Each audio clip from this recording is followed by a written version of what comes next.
Hello everyone, this is lecture 9 of EEE 41. Our topic for today is on PN junction electrostatics. To enable us to discuss and evaluate the properties of PN junctions under electrostatic conditions, we need to discuss the charge density within the material and also the built-in electric field and potential. And this will eventually help us plot the EBD for a PN junction diode. Our objectives for today are the following: to plot the electric field and voltage for a p-n step junction in equilibrium, to draw the EBD of a p-n step junction in equilibrium, and lastly to compute the depletion layer widths in a p-n step junction in thermal equilibrium. In our previous lecture, we introduced the symbol and IV notation for the diode. The Shockley model was also presented, which allowed us to plot the IV curve of the diode.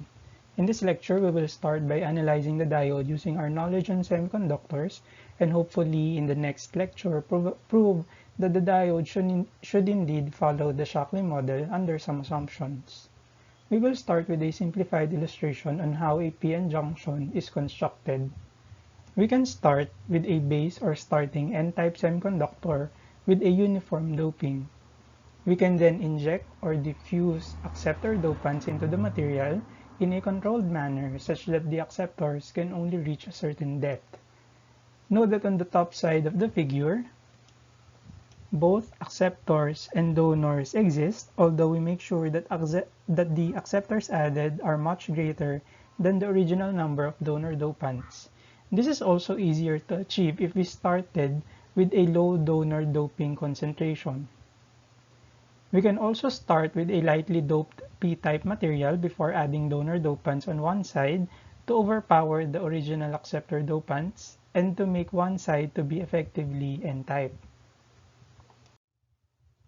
The situation can be better visualized using plots provided.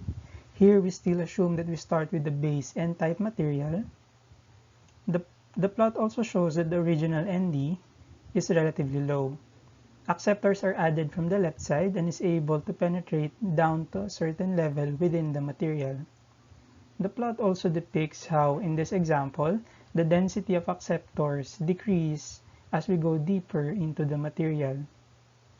The material is considered n-type where Na is less than the original Nd, and p-type when Na is greater than Nd. The transition happens at the point where Na is equal to Nd, and this is called the metallurgical junction. Another way to describe the doping concentration in the diode is by plotting the difference in the doping concentrations. The plot shown on the right is called the doping profile and uses Nd minus Na as the y-axis. At the metallurgical junction, since Na is equal to Nd, then the difference must be 0. The Nd minus Na is positive at the N-side region, and Nd minus Na is negative at the P-side region. Note that this plot will have to be flipped if the y-axis is changed to be Na minus Nd instead. Analyzing some general or random doping profile will be hard, so we make simplifications and deal only with idealized junctions. If the transition from one type to the other in terms of doping profile is smooth, then we can approximate that the doping profile near the metallurgical junction is approximately linear. This way, we are approximating the diode to have what we call a linearly graded junction. To make things more convenient for us, we will also define x is equal to 0 exactly at the metallurgical junction. On the other end, if the actual doping profile changes rather quickly or abruptly, then we'll idealize and approximate as if the type goes from a constant acceptor doping concentration to a constant donor doping concentration and call this a step junction. Note that in this case, we are still defining x is equal to 0 at the metallurgical junction. The change in doping profile also happens at the metallurgical junction. Among these two, we'll only focus on the step junction. However, we will also show qualitatively how the analysis will go for linearly graded junctions later on. To help us visualize what happens in an ideal p-n step junction diode at thermal equilibrium, consider separate p-type and n-type semiconductors. As with the step junction approximation, the two sides are both uniformly doped and thus would have a flat EBD throughout. Now, say we slowly put the two materials in equilibrium closer to each other until they come in contact. This is how the EBD would look like instantly after the connection. And this will only last for a brief instant. Now, taking the junction as a whole, we can say that from the EBD that the junction is not in thermal equilibrium since the Fermi level is not flat throughout. In this initial condition, EC is flat and therefore there must be no electric field, so there must be no drift current. However, because one side has more holes than the other and one side has more electrons than the other, then holes will start diffusing from the p side to the n side, while electrons will diffuse from n side to the p side. As mentioned in the previous lecture, the carriers will diffuse into the other side, recombining, forming a depletion region, and creating a built-in electric field. Now, this built-in electric field is directed from the n side to the p side. Recall also that the electric field is proportional to the slope of EC, which is downward, which means that the electric field is leftwards, consistent to our expectation that the electric field is pointed from right to left. Also, the junction now is in thermal equilibrium since the Fermi level is flat. However, to achieve this, band bending in the junction must happen. However, note that the bending only happens near the metallurgical junction and that portions far from it stays approximately flat and looks like the EBD when the two materials are in thermal equilibrium separately. Let's have a qualitative analysis first to get an idea on how the quantitative analysis of the p-n electrostatics will proceed. First, we have mentioned that a depletion region forms at the interface where there is very small carrier density. We also mentioned that the dopants stay in their place. With the absence of carriers, the left dopant atoms cause the depletion region to have some net charge. On the p side, which is on the left in our figure, the exposed acceptor dopants are negatively charged, while on the n side, the right, the exposed donor dopants are positively charged. At the ends of the depletion region, the carriers gradually go back to equilibrium levels,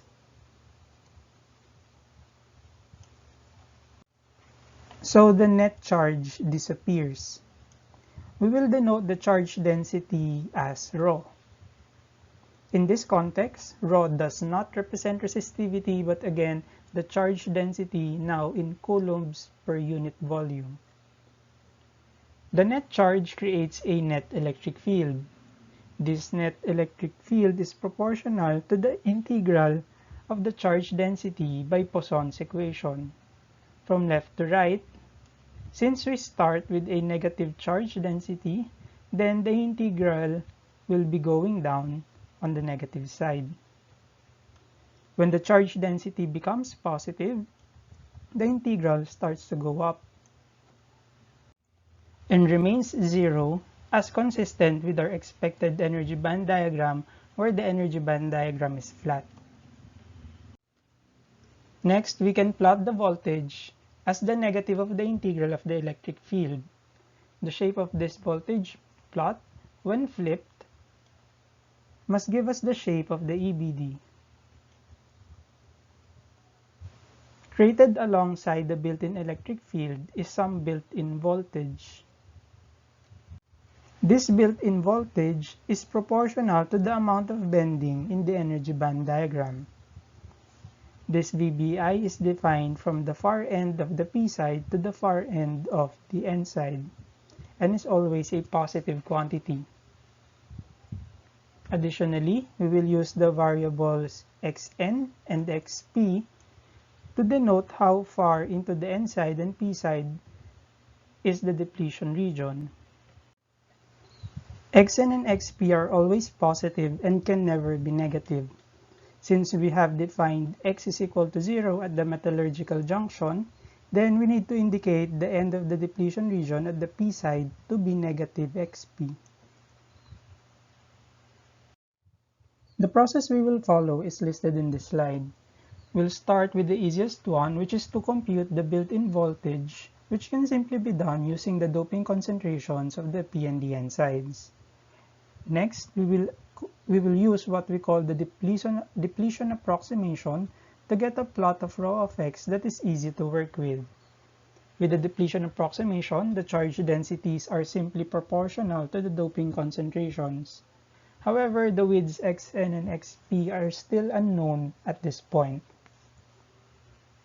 However, even with xp and xn unknown, we will proceed to integrate rho as a function of x.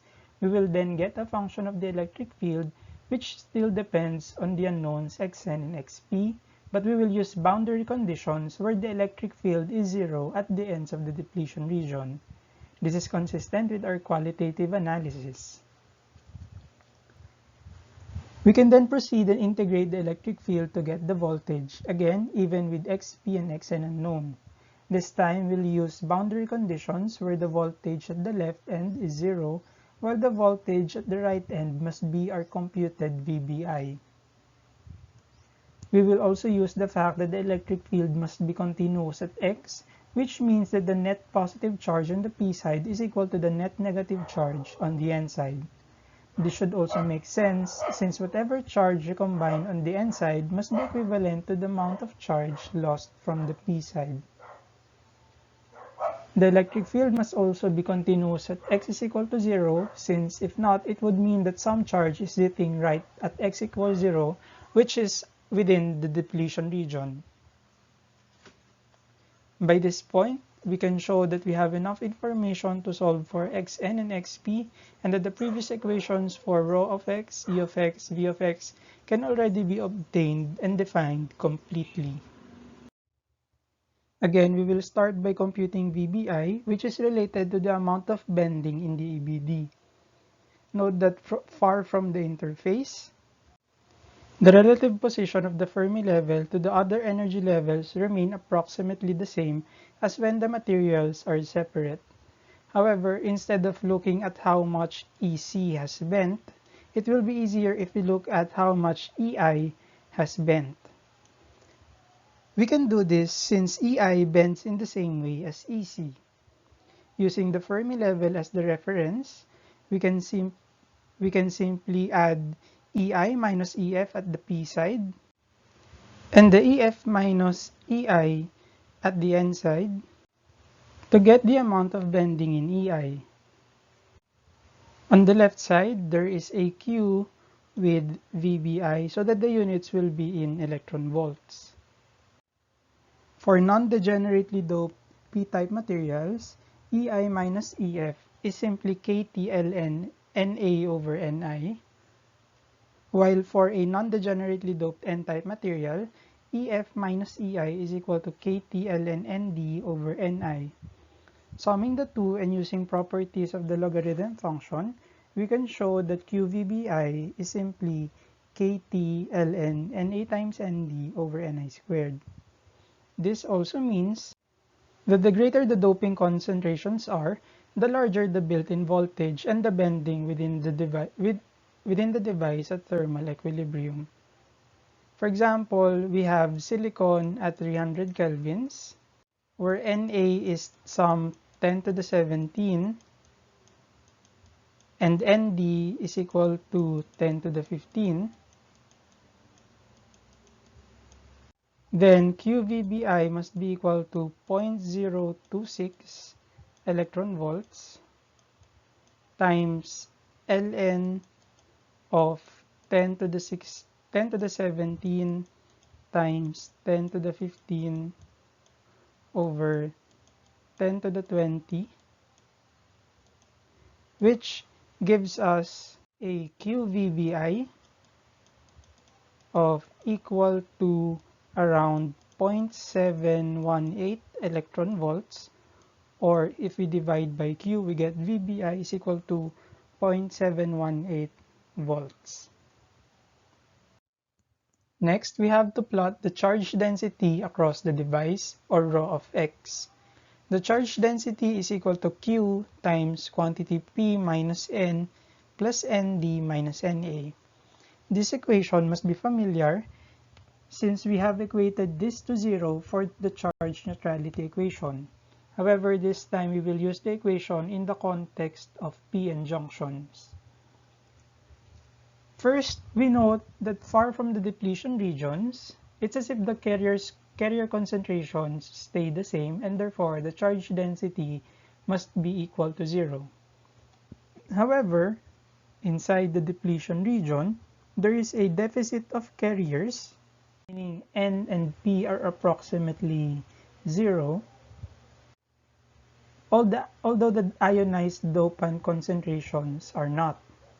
Thus, we will get this plot for the charge density. The blue plot shows what actually happens with the charge density gradually going back to 0.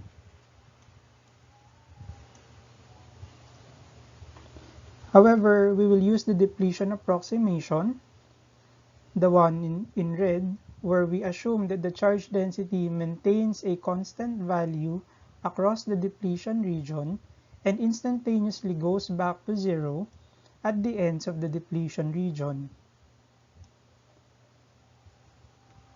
This approximation is done to simplify the analysis.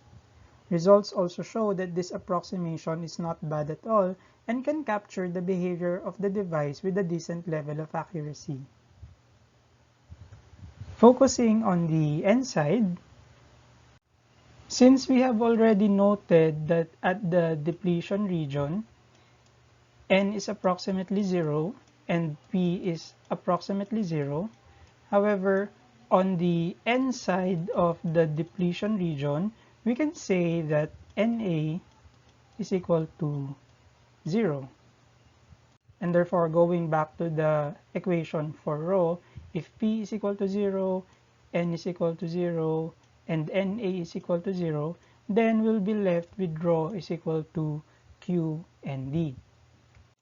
However, on the P side of the depletion region, we can say that ND is equal to 0. So since again we have at the depletion region N is equal to 0, P is equal to 0, but now at the P side ND is equal to 0, then we'll be left with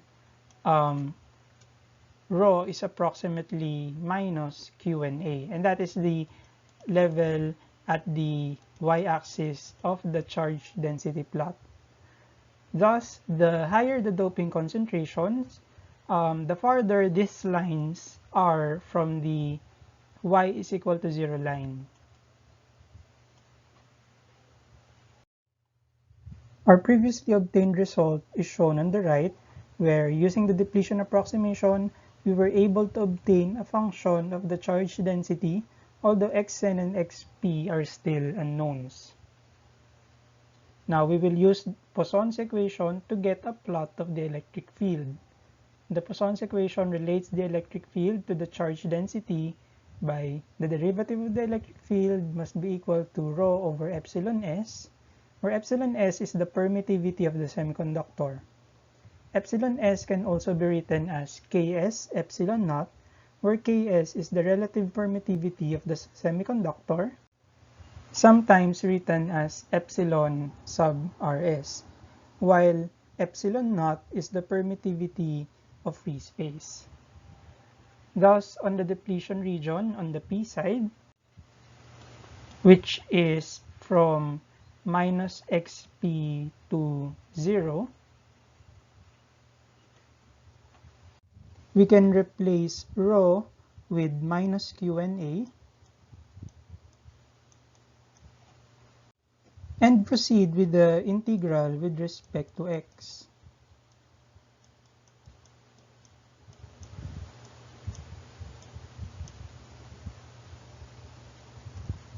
We can perform an indefinite integral and just add some constant c. To eliminate this c, we will use the fact that the electric field exists only within the depletion region, and thus the electric field at the end minus xp must be 0. This should give us that c must be minus q and a over epsilon s, and simplifying, we get this electric field function which is valid only at the depletion region at the p side, which is from minus xp to 0. We can do the same with the depletion region at the n side.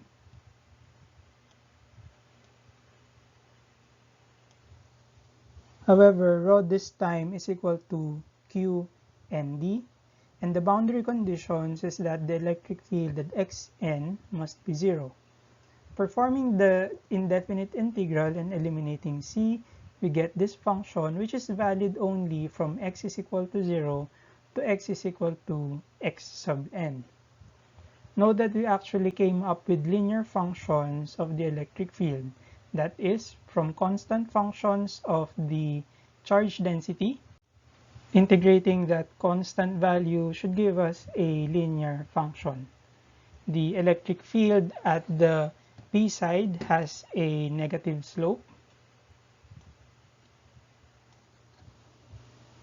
while the electric field at the n side has a positive slope.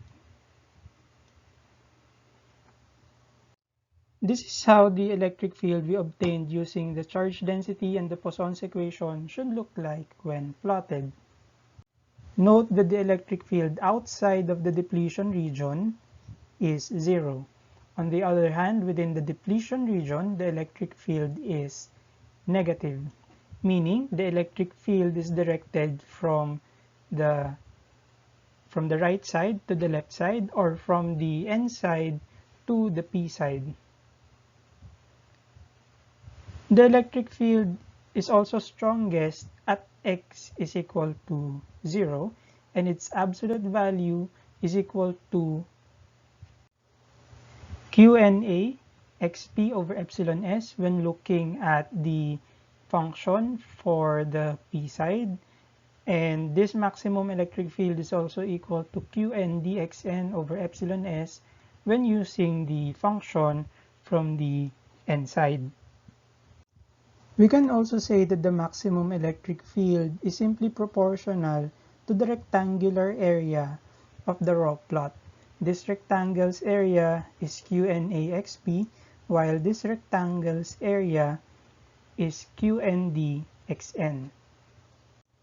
Now we can say that these two areas must be equal from the restriction that the electric field must be equal to 0. The maximum electric field must be continuous at x is equal to 0. Thus, in other words, the area of the charge density at the n side must be equal to the area of the charge density at the p side. From the electric field plot, we can get the voltage plot using the equations shown on the right. Since the electric field is linear, then the voltage must be some quadratic function. On the p side, the voltage function was derived using a boundary condition that the voltage at x minus xp must be 0. On the n side, the voltage function was derived using a boundary condition that the voltage at xn must be exactly VBI. Note that the voltage beyond x sub n remains at VBI. However, note that the assignment of V is equal to 0 at the left end is actually arbitrarily chosen. The right side can also be chosen to be the voltage 0, or we can be more random and set the voltage at the left side to be some weird value 4.86. This actually works since there is no other restriction. For example, a defined ground in the circuit. And either way, it is the voltage difference that must matter, and not the absolute value of the voltages. However, we must maintain that the voltage at the N side must be higher by VBI as expected from our quantitative analysis. For example, if we set that the voltage at the N side to be the 0 volts, then this should restrict us that the voltage at the other end must be negative VBI, since we are constrained that the difference must be equal to VBI. However, we'll just go with this plot where we are assuming that the voltage at x is equal to 0 at the far end of the left side is 0, and the voltage at the far right side is VBI. So now we determine the depletion widths. Since we have two unknowns, xn and xp, then we need two equations. These two equations are the restriction that both electric field and voltage must be continuous at x is equal to 0. In the second equation shown, we evaluate the expressions for the voltage at the p and n sides, both at x is equal to 0, and then we equate the two resulting expressions. We will not show anymore the algebra behind the eliminating one in the other equation. We'll just show the results, which indicate that the depletion regions on the P and N sides are not necessarily equal, since these factors differ. The depletion region widths on both sides are also dependent on the material based on epsilon s and also VBI, since VBI is dependent on Ni, and also of the doping concentrations on the two sides. Note that changing the doping concentrations does not only change the Na and the factors in this equation. We must also remember that VBI itself is dependent on Na and Nd. In addition, when we change the temperature, the VBI changes since it is dependent on Kt and Ni. Again, remember that Xn and Xp must both be positive and can never be negative. We can then sum Xn and Xp to get the overall depletion width W. We note that the depletion width decreases with increasing doping concentrations. And even if VBI increases with doping concentration, the terms here overpower the ln Na Nd over Ni squared term from VBI.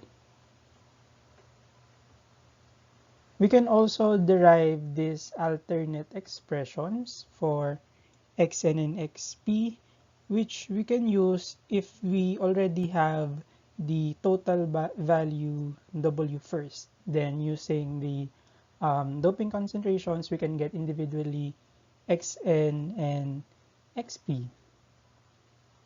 We can also use the equation above here to solve for Xp if we already have a value for Xn, or vice versa, so that we'll avoid using these long equations multiple times.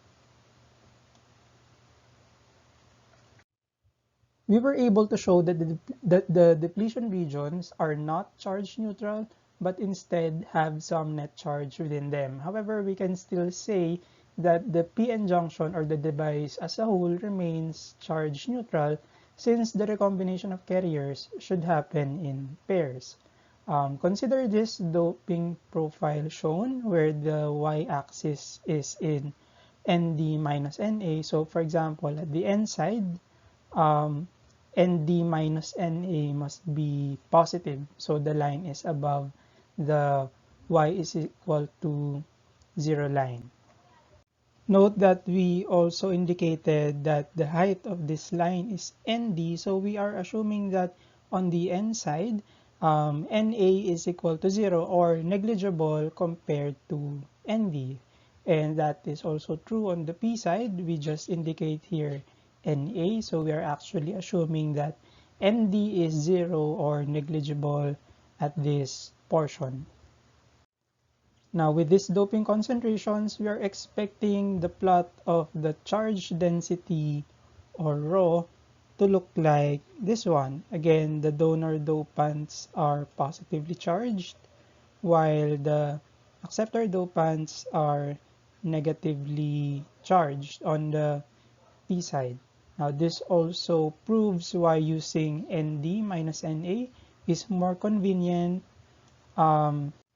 say compared with using NA minus ND, since in this case using ND minus NA we can simply draw the same heights for the drawing from the doping profile into the charge concentration, since the charge concentrations are simply proportional to NA and ND, although note that we are adding this factor Q here to convert from dopant density to charge density.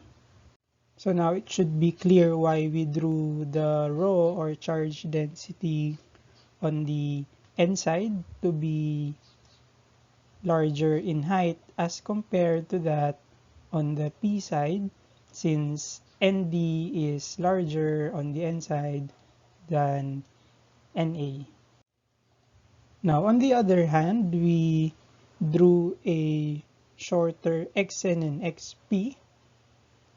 So this is XN and this is XP, and XN is shorter, so that we will have the same total charge in the two sides, again to maintain charge neutrality on the device as a whole, since we have to keep the area of this portion and this portion to be equal.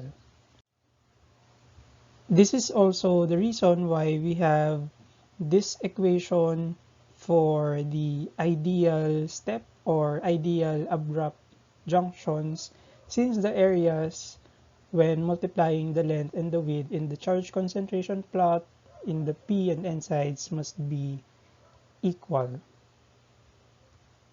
Thus, we can identify from the get-go who among the two sides will have a longer portion of the depletion region based only on the relative values of the doping concentrations. Specifically, it is the side with the lighter doping concentration, for this instance the P side, that will get a larger portion or a longer portion of the depletion region.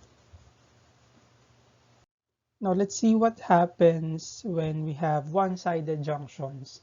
One-sided junctions are where one side is much heavily doped compared to the other side, and sometimes one side is so heavily doped that it is already degenerately doped.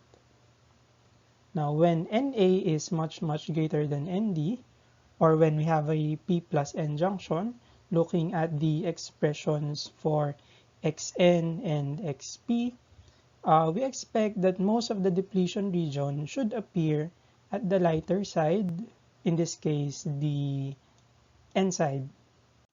Thus, if we use the fact that for Xn, Na is much greater than Nd, then in the denominator, Na plus Nd would be approximately Na. Then since we have Na in the denominator, that would cancel with this one.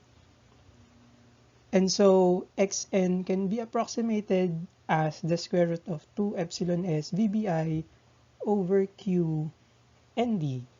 Now we also expect that at the heavily doped side, which is the P side, that it will have a much shorter depletion region.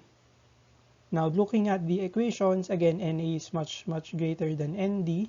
So Na plus Nd will be simply approximately Na. And so looking at this term, we'll have Nd over Na squared. But Na is much larger than Nd, and Na is squared even at the denominator. So we can simply write xp to be approximately 0, since that fraction should be very small. And thus adding xn and xp for our case where Na is much greater than Nd will just be approximately xn, or square root of 2 epsilon s VBI over q Nd. Now for the case of Nd much greater than Na, or in extreme cases N plus p junctions, we still expect the heavier side to have a shorter depletion region. This time the heavily doped side is Xn. So using the fact that Nd is much greater than Na, so this time Na plus Nd is approximately Nd, and this fraction Na over Nd squared, where Nd is much greater than Na, should give us that Xn in this case is approximately 0. Now for Xp, we note that the lightly doped side must have most of the depletion region. So looking at the denominator, Na plus Nd is still approximately Nd. And so we have Nd at the numerator, we'll cancel the Nd at the denominator, and so we'll end up with this expression that Xp is approximately square root of 2 epsilon s VBI over QNA. Now summing again Xn and Xp for this case, then W would turn out to be approximately 2 epsilon s VBI over QNA. So looking at the expressions, we can conclude that the depletion region in a one-sided junction is dictated by the lightly doped side. In the P plus N case, the only factor left behind is Nd, while for the N plus P case, the only factor left behind is Na.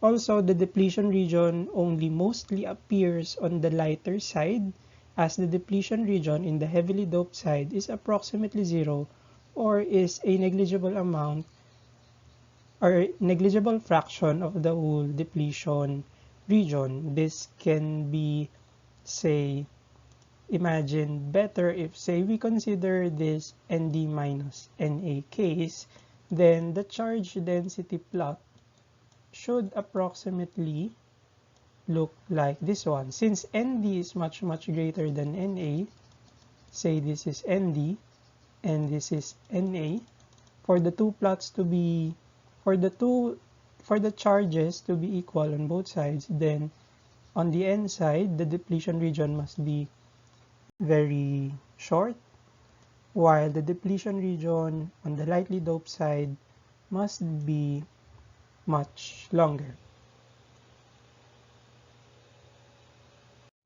So now we have already shown the approximate expressions for the depletion regions in a one-sided junction. Now, how do we determine the built-in voltage for the case when one side is so heavily doped that it is already or can be considered as degenerate?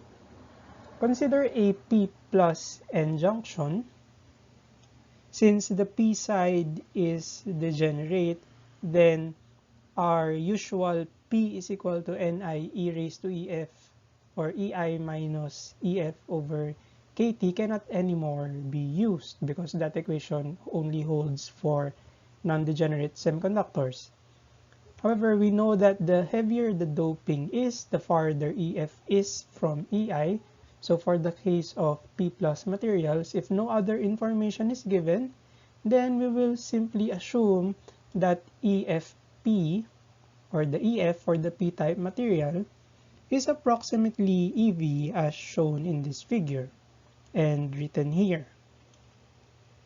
However, for the relatively lightly doped side, N side, so this is the N side, our usual equations can be used.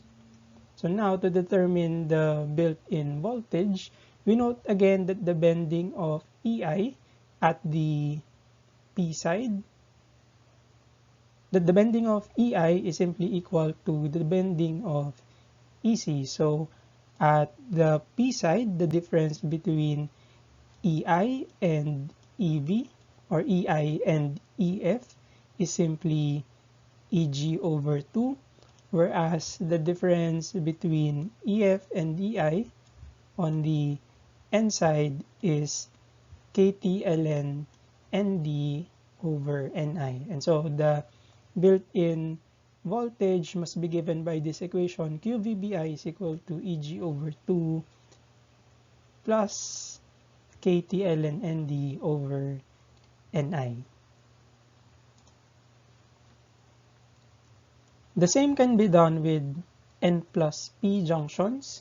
However, this time for the N plus side, EFN is approximately EC. And thus we end up with an equation similar to the other one, where the only change is this factor here, which became Na. Now, Na is the light doping here, and Nd is the light doping in this other case. So again, VBI is dictated by the lightly doped side, and any further doping on the heavily doped side will barely move EF beyond EG over 2. So the easily controllable term in the VBI function is the lighter doping. So if we want to design the PN junction for a specific built-in voltage, then it would be easier, or the goal is to be accurate on the lightly doped side. For some quick computation examples, consider a P plus N junction with Na equal to 10 to the 20 and Nd equal to 10 to the 17 per cubic centimeter. Now note that Na is already beyond the range for non-degenerate doping, so we will compute VBI to have a component Eg over 2 for the P side and KT over Q ln ND over NI for the N side. So note that we actually moved the Q term from the other side to the denominator of the right hand side. So doing so will give us a VBI value of approximately 1 volt. Next, the depletion width of the N side, Xn, can be computed using the equation shown, which was derived for P plus N junctions. So epsilon S is divided into two terms, Ks and epsilon naught.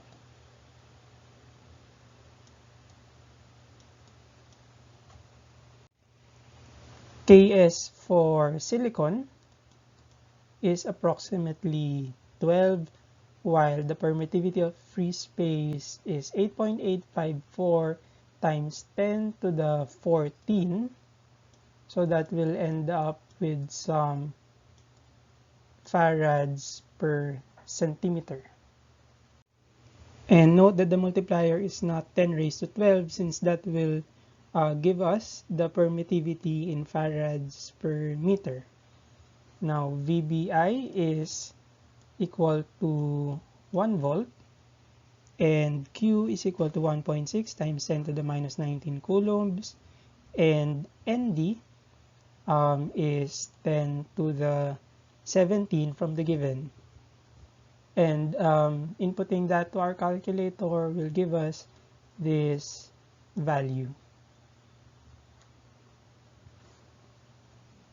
For the total depletion region, we can simply add XP, and XP is can be computed as Xn ND over NA, and ND over NA is actually 10 raised to minus 3, so we are actually making the value smaller by 3 orders of magnitude, and let's say we approximate that to be equal to 0, and so adding Xn and XP would approximately give us the value Xn, since that is the larger one. Or we can actually go straight right ahead and say that we have a P plus N junction, a one-sided junction, and therefore W must be approximately the depletion region on the lightly doped side, Xn.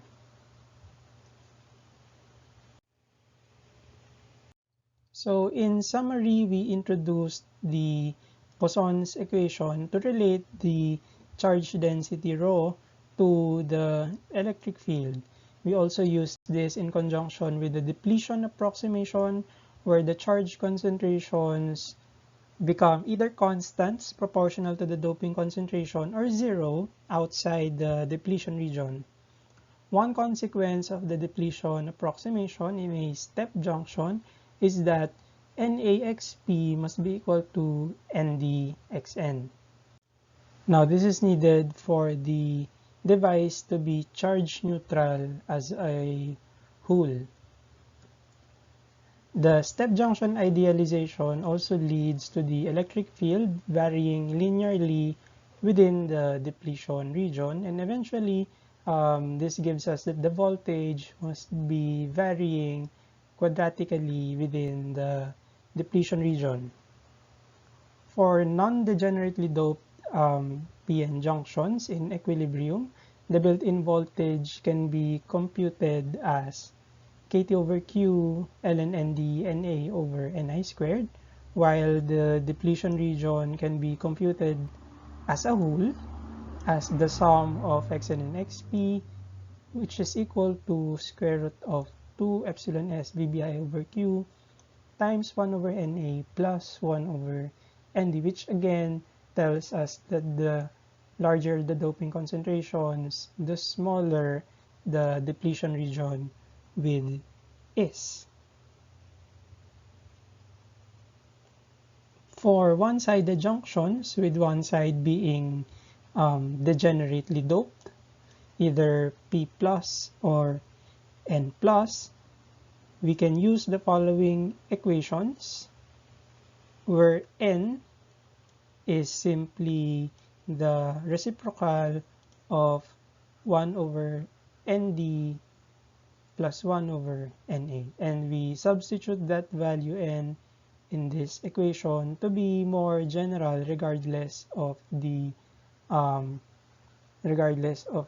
which side is lightly doped or heavily doped.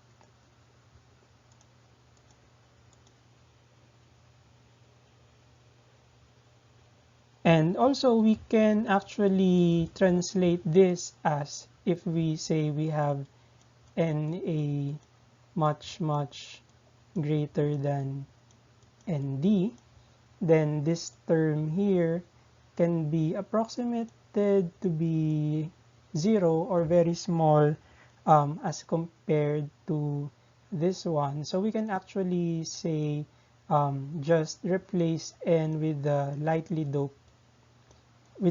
doping.